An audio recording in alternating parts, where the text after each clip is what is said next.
네, 안녕하세요. 저는 직방에서 AI와 플랫폼 엔지니어링을 맡고 있는 이재황입니다. 반갑습니다.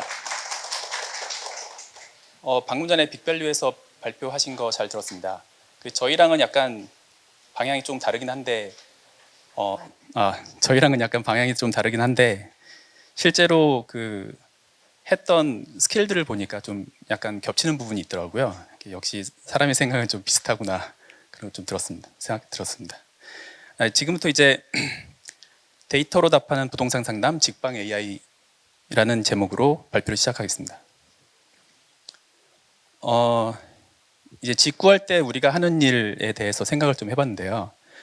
집을 구할 때 우리가 하는 일은 일단 내가 원하는 곳이 어딘지 장소가 있을 수도 있고 아니면 어디 직장을 어딘가 내가 직장이 어딘가 있을 거 아니에요? 그 직장까지 얼마나 걸리는지 그걸 생각할 수도 있을 거고 아니면 내 자녀가 지금 초등학생인데 근처에 초등학교가 있는지 없는지 그리고 또 뭐 여러 가지가 있겠죠. 그런 조건들을 가지고 앱을 여러 개를 켠 다음에 전화를 돌립니다.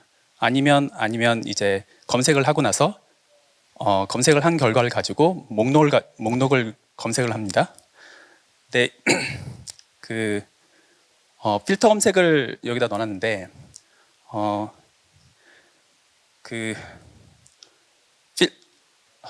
죄송합니다.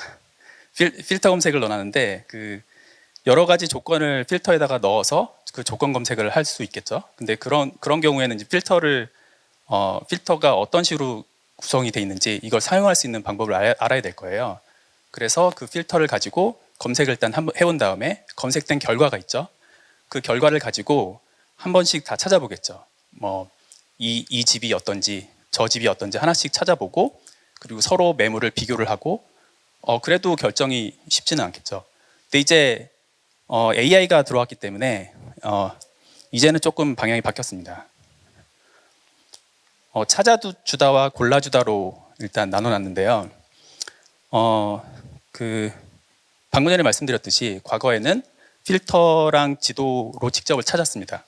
물론 방금 전에 말씀드렸듯이 필터를 찾을 수 있어야 되고 그리고 지도로 직접 찾기 때문에 그 지도에 뭐가 있는지 그리고 또 뭐 그런 것들을 알아야 되겠죠. 그리고 나서 이제 목록에서 직접 고릅니다. 고른 다음에 이 고른 걸 가지고 전화를 돌리고 그리고 앱도 하나만 쓰진 않을 거고 그래서 여러 개 앱을 찾아서 여기서는 뭐 지도를 찾는다든가 여기서는 여기서는 또 이제 방금 전에 말씀드렸듯이 필터 검색을 해서 필터 검색한 결과를 가지고 보는 거죠. 뭐 그런 식으로 해왔는데 이제는 AI를 많이 쓰죠. 그래서 방금 전 빅밸류에서 말씀하셨듯이 그런 AI를 쓰기도 하고 아니면 일반적인 제너럴 AI를 많이 쓰기도 하죠. 챗GPT나 뭐 이런 것처럼. 그래서 말로 물으면 AI가 찾아줍니다. 근데 찾아주기만 하는 게 아니라 이제 사유와 함께 추천까지도 해주죠. 그런데 제가 지금 생각하는 거는 앞으로 맥락까지 이해를 하고 사용자의 데이터를 가지고 같이 골라주기도 하겠죠. 방금 전에 빅밸류에서는 그걸 이미 어느 정도까지는 해놓으셨던데 그게 이제 아무래도 지금 현재 챗GPT 같은 것 써보면은 완벽하진 않습니다. 그 데이터를 아무래도 부동산만 하는 게 아니기 때문에 좀 많이 다르죠. 그래서 필터에서 에이전트라고 해놨는데 이제 지금 방금 전에 말씀드렸듯이 필터 검색을 하게 되면 뭐 가격, 평수, 방향, 연식, 교통 뭐 이런 것들을 각각 하나씩 검색을 해서 검색한 결과를 가지고 직접 보죠. 그런데 이 얘기는 내가 이미 어느 정도 모든 걸 다 알고 나서 하나씩 직접적으로 다 찾아봐야 되거든요. 근데 보통 일반적으로는 생각의 흐름이 있죠. 그 생각의 흐름으로 뭔가 연구하는 과정이 있을 텐데 그런 연구하는 과정을 AI로 한다고 보시면 될 것 같습니다. 그래서 AI로 필터를 쓰지 않고 에이전트로 만약에 집을 찾는다고 한다면 그 집을 찾는 거는 막연한 말로 그냥 적당한 데 없나? 여기가 뭐 지금 나는 서울에서 살고 있는데 서울에 뭔가 집을 집을 찾고 싶은데 내가 지금 갖고 있는 돈이 얼마가 있는데 이걸로 어딜 가지? 근데 미래에 오를 만한 집을 찾고 싶어요. 그리고 앞으로도 내가 생각하는 여러 가지 조건이 있을 텐데 이 조건에 맞는 집을 찾고 싶을 거란 말이죠. 그래서 그런 것들을 이제 에이전트로 하게 되면 일단 한번 물어보고 그거에 대한 답변을 받고 그 받은 답변을 가지고 다시 한번 풀어주고 이러면서 데이터가 쌓이게 되겠죠. 그러면서 자연스럽게 내가 이런 생각을 갖고 있었구나. 내가 원하는 게 이런 거였지 하면서 그런 걸 하나씩 찾게 되는 거죠.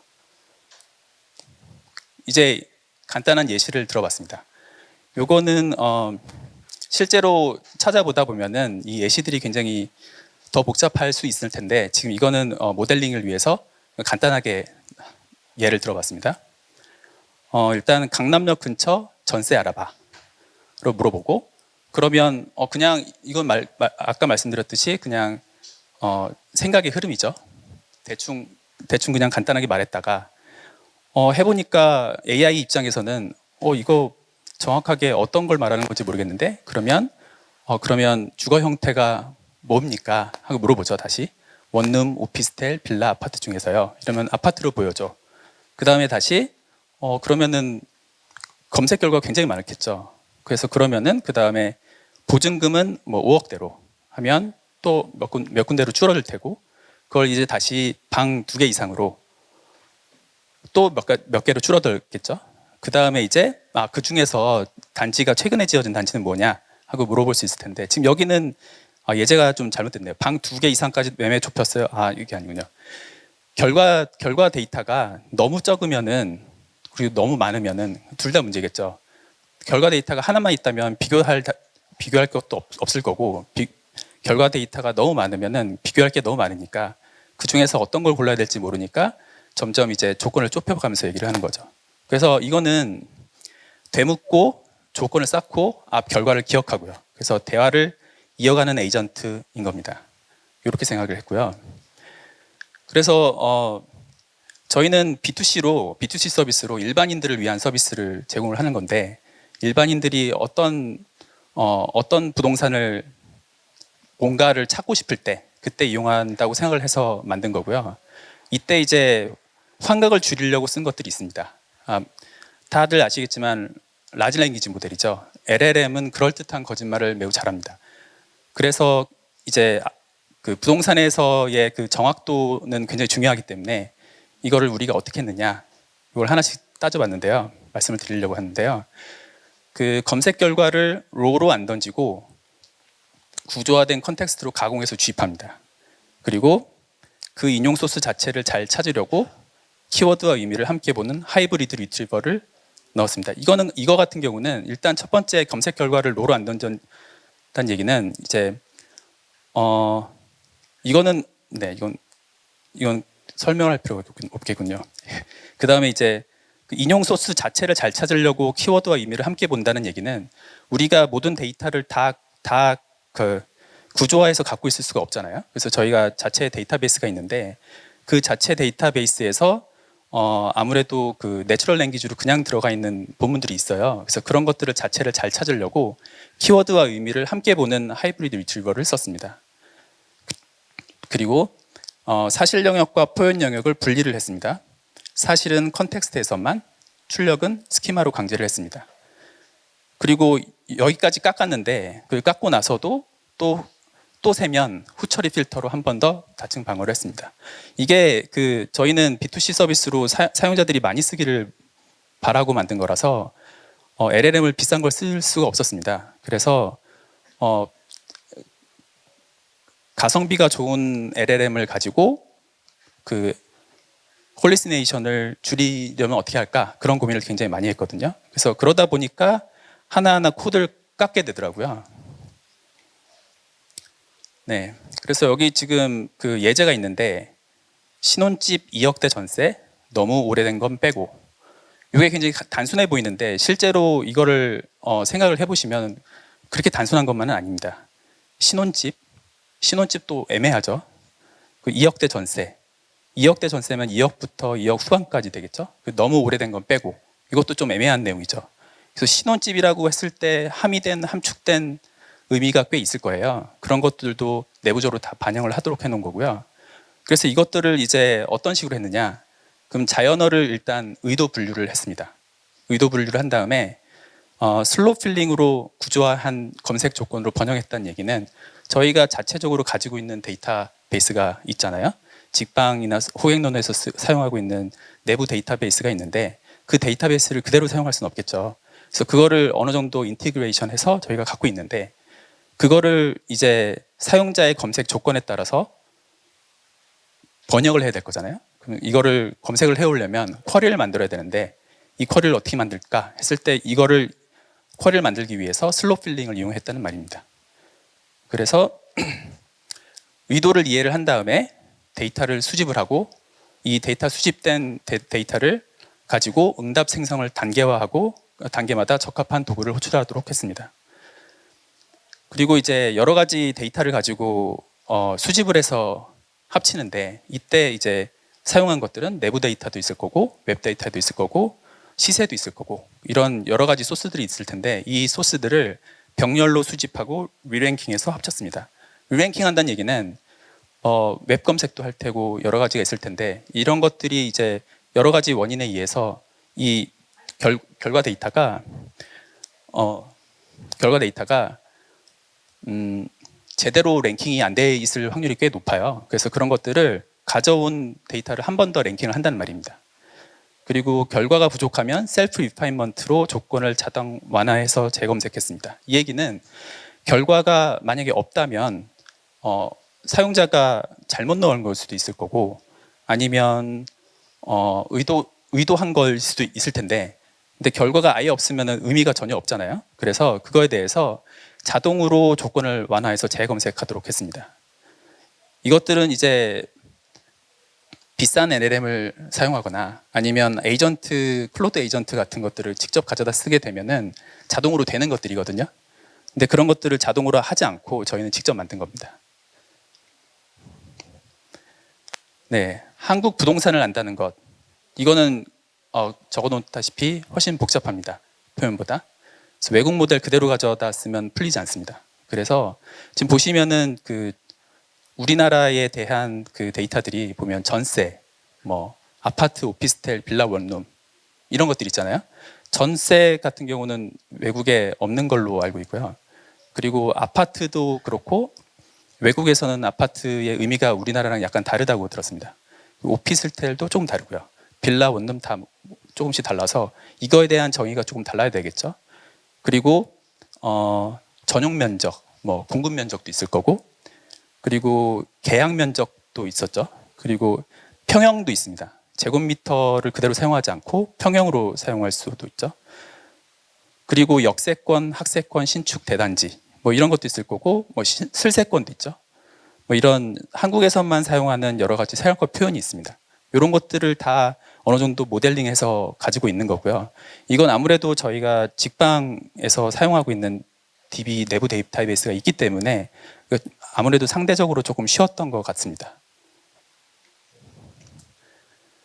네, 이 컨텍스트 엔지니어링인데 굉장히 유명한 분이죠. 안드레이 카파티라는 분인데 이분이 이런 얘기를 했죠. 프롬프트 엔지니어링이 아니라 컨텍스트 엔지니어링이다. 근데 이제 프롬프트 엔지니어링과 컨텍스트 엔지니어링을 가만 보면 근본적인 내용은 거의 비슷합니다. 아무래도 이거는 LLM을 얘기를 할 때 LLM은 보통 통 속의 뇌라고 표현을 많이 하죠. 그 얘기는 어느 정도 시점에 이미 학습이 최대한 된 그런 한 사람의 뇌를 직접 통에다 넣어놓고 얼려놓고 여기다가 그 컨텍스트를 그냥 바로 가공해서 넣어주고 답변을 받는 거죠. 이 얘기는 앞뒤 맥락도 전혀 모르고 당장 지금 넣는 이 컨텍스트 내부에 있는 모든 데이터가 전부다라고 판단하고 답변을 하는 거거든요. 그래서 프롬프트 엔지니어링은 이전에 어느 정도 유명했었는데 그 프롬프트 엔지니어링은 얼마나 질문을 잘 하냐 그거에 따라서 답변이 달라진단 말이잖아요. 그런데 컨텍스트 엔지니어링은 결국 에이전트로 진화한다는 얘기인데 에이전트가 여러 번 질문과 답변을 하면서 쌓인 데이터 그리고 그 적절한 시기에 특정 데이터를 잘 가져다가 집어넣고 뭐 그런 것들을 컨텍스트 엔지니어링이라고 하는 겁니다. 그래서 이런 컨텍스트 엔지니어링을 잘 해야 되는데요. 저희는 그래서 유저 프롬프트 구조를 이런 식으로 6가지 섹션으로 나눴습니다. 그 현재 질문을 이렇게 커런트 쿼리를 넣어놓고요. 그리고 누적 이력을 그 다음에 넣어놓고 맥락 보조를 위한 용도로 2군데를 또 나눠서 또 넣어놓고요. 거기다가 사실 인용 영역으로 또 2가지를 넣었습니다. 이게 오른쪽에 있는 유저 프롬프트 구조라고 제가 넣어놓은 부분인데 여기서 왼쪽에 보시면은 대화 관리라고 해놨는데 이거는 오른쪽에 있는 누적 이력의 conversation history를 말씀드리는 겁니다. 이걸 따로 빼놓은 이유는 conversation history가 굉장히 길기 때문에 결국 저희가 가지고 있는 LLM에 던져야 하는 컨텍스트 전체는 자원이죠. 한정된 자원입니다. 그래서 이 한정된 자원에다가 뭔가를 얼마나 잘 넣고 딱 필요한 때에 넣느냐, 딱 필요한 때에 딱 필요한 데이터를 넣느냐, 이게 바로 기술이거든요. 그래서 이 대화가 가장 히스토리가 가장 긴 거니까 바로 전 한 2~3턴까지는 그대로 원본을 넣고요. 그 다음에 한 2~3개 턴 정도는 다시 요약을 하고요. 그 다음 점진적인 단위로 요약을 하는 거죠. 그리고 더 완전히 오래된 것들은 블락을 전체로 압축을 하게 됩니다. 그래서 이런 식으로 컨텍스트 엔지니어링을 해서 상대적으로 저렴한 LLM을 가지고 답변을 잘하도록 만들도록 했습니다. 네, 한국 부동산 데이터는 공개되어 있습니다. 한국이랑 일본이랑 미국 정도죠. 실거래가, 시세 등기 이런 것들이 공개가 되어 있고, 그런데 직방이랑 호갱노루를 운영하면서 저희가 쌓고 있는 데이터는 직접 거주민이 모여서 얘기하는 거주민 커뮤니티의 데이터가 있습니다. 그 단지에 살아본 이야기들이죠. 이런 것들을 이제 점점 더 답변으로 통합 중에 있고요. 현재는 이제 요약한 부분만 들어가 있는데 아직은 이제 전체를 다 넣지는 못했습니다. 어쨌든 그리고 사용자들의 행동들이 있죠. 이게 뭐 어떤 것들을 보고 있는지, 어떤 걸 찜을 했는지, 어떤 걸 묻는지, 뭐 이런 흔적들이 있어요. 이런 흔적들을 가지고 공개 데이터 가지고 일반인의 언어로 풀어주는 게 결국 직방이 지금까지 해왔던 일입니다. 그래서 이런 것들을 확장해서 저희가 가지고 있는 에이전트는 사용자 일반인들이 원하는 것들을 물어보면 답변을 할 수 있도록 그래서 데이터를 소유하는 게 아니라 통역하는 것, 그게 진짜 해자라고 생각합니다. 네, 지금까지 그 찾아주다, 골라주다 2가지 면에서 말씀을 드렸는데요. 골라주다 그 다음 단계로는 이렇게 2가지로 생각하고 있습니다. 기억하는 상담. 지금은 같은 대화 안에서만 데이터를 저장하고 있거든요. 그런데 대화가 끝나도 이어받을 수 있도록, 그리고 다시 와도 이어서 상담할 수 있도록 그걸 생각을 하고 있고요. 또 하나는 멀티 에이전트입니다. 지금 현재 오케스트레이터 구조로 되어 있는데 이미 일부 영역을 조금 해놨거든요. 그런데 어쨌든 각각의 서브 에이전트, 전문 에이전트들이 하나씩 그 작업들을 하고 나서 각자 잘하는 일들을 합쳐서 그런 다음에 대답하는 구조로 생각하고 있습니다. 이거는 현재 클로드 코드에서 하고 있는 것과 어느 정도 일맥상통한 거죠. 서브 에이전트를 사용해서 하는 이유는 각자의 컨텍스트가 갖고 있는 자원들이 있고 그 자원이 한정돼 있기 때문에 서브 에이전트가 그 컨텍스트를 다시 가져와서 전체 컨텍스트의 한계를 늘리는 거죠. 에이전트 하나만 있다면 예를 들어서 100만 토큰이다. 100만 토큰 안에서만 해결을 해야 되는데 만약에 서브 에이전트가 만약 3개 있으면 300만 토큰을 이용할 수 있는 거죠. 뭐 그런 식으로 멀티 에이전트를 생각을 하고 있는 거고요. 그래서 그 내부적인 서브 에이전트는 A2A 표준으로 구글의 A2A 표준이 있죠. 구글의 A2A 표준으로 에이전트 게이트웨이를 따로 만들어 놨습니다. 만들어 놓고 거기서 이제 필요한 것들을 골라서 답변을 할 수 있도록 그 구조를 만들고 있습니다. 네, 직방의 AI는 그 데이터가 사용자에게 직접 답하는 AI를 만들고 있습니다.